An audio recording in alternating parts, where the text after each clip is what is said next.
Right, today's February 8, 2014. We're here at the Casino Miami Alai, a great place and a wonderful venue for concert. The Marshall Tucker Band takes the stage tonight to what sure is to be an awesome performance.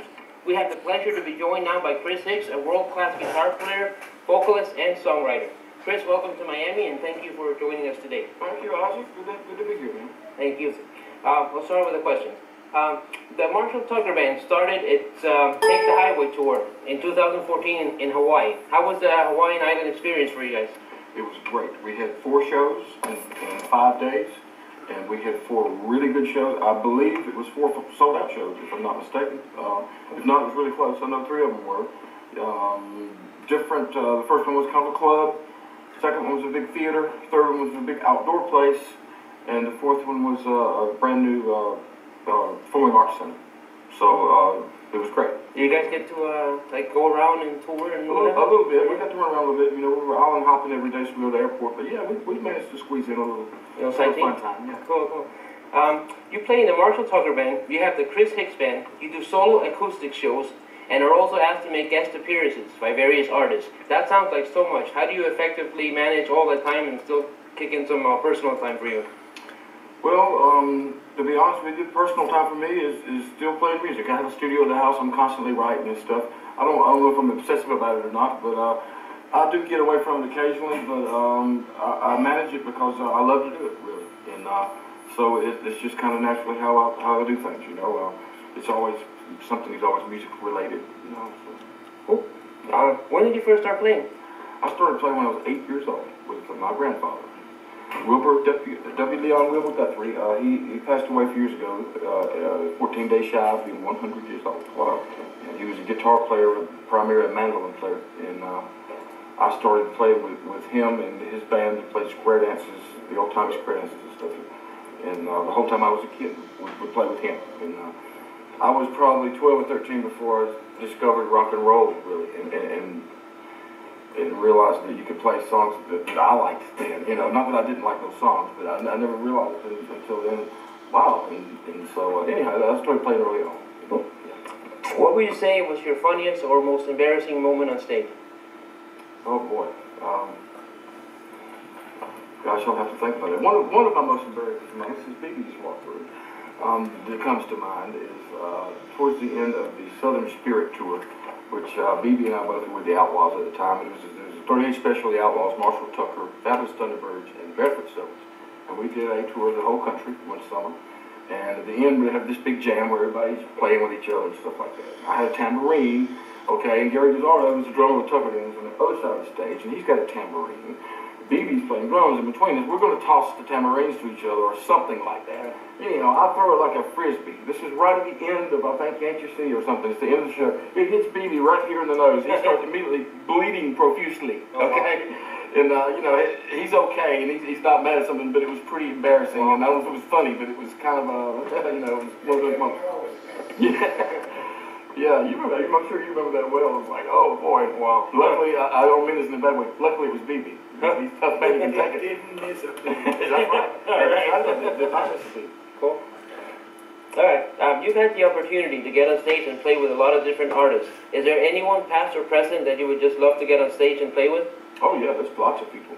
I would love to play with, gosh, I mean, you know, I mean, when I say play with them, yeah, sure that there is. I like to listen to people. I mean, it'd be a great thrill to jam with James Taylor. It'd be great to play with maybe like, gosh, you know, I'm drawing a blank now. But yeah, there's lots of people. Some of the blues guys that I haven't met that I love to play with that might still be alive. Buddy Guy would be probably a thrill to jam with. Miles Davis, hope he's dead, but I'd still like to jam with him. Questions, past or present? Yeah, cool. Some guitar players assign names to various guitars that they play. Do you do that? No, I don't really do that. No. I don't. I've never really named one. Okay. Do you have any new albums or projects in the works? I do. I've been writing for the last year and a half at home, and I don't know if I'm still writing for my next album, but at some point it will be. Sometime this year, I'm going to put it together as a package and get a band to record it, you know, and when I say put it out, I'm going to put it on YouTube or something like that as a new project. You know, it's a new release, if you will, and hopefully even some video stuff to go along with it. You know, these days with technology. I mean, I'm doing it in my house, but I'm enjoying it because it's kind of it's real. You know what I mean? I'm producing it myself, so it's not all heavy produced stuff. In other words, it's kind of grassroots like. Do you have a favorite song that you just love to play? Not really. Like I have a lot of songs that I love. I don't have any particular favorite. I don't. There's so many. You know, to me, some of them are better than others. They're like colors. You know, I like them all. You know. If you were to be stranded on an island and given a solar MP3 player where you could only download one album, what would it be?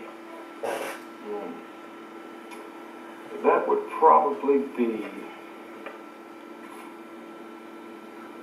Well, that's a tough one. Let me think about that for a second. First, I'm stranded. Let me put myself stranded. Download one album.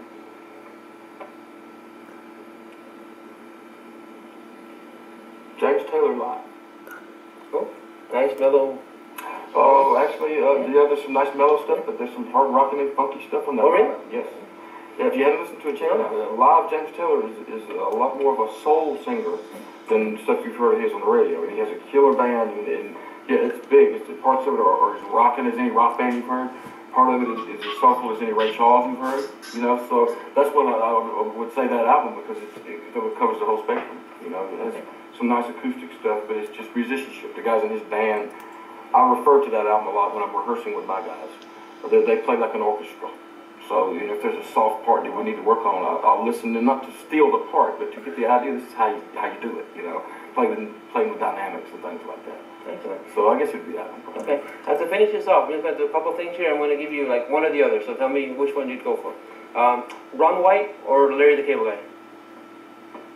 Ron White. Steak or hamburger? Hamburger.